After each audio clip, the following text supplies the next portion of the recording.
Ito ang video at mga larawan na kuha sa entrapment operation ng Manila Police District General Assignment and Investigation Section sa nagpakilalang abogado na si Susan Yance noong September 26. Mabilisan na pagpapaanal ng kasal ang umano'y kanyang expertise. Nahikayat ni Yance ang ilang tao sa kanyang Facebook at website na Philippines Annulment Process. Nakasaad sa kanyang page na gusto niyang tulungan ng mga OFW na naloloko ng kanilang mga abogado at napapaniwalang legal sa Pilipinas sa pakikipag-divorce sa ibang bansa.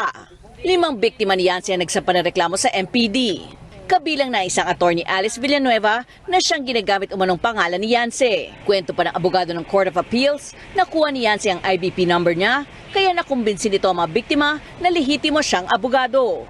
Ang IBP roll number ang identity number ng bawat abogado sa bansa. Ayon pa sa MPD, umabot na sa 15 biktima na loko ni Yance at karamihan ay mga OFW.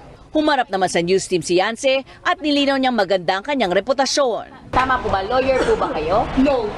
Napag-alaman na dati umanong call center agent at law student si Yance. Large-scale estafa ay sinampang kaso laban kay Yance habang problemado pa rin ang karamihan sa mga biktima lalo't nangutang lang sila pambayad sa annulment fee.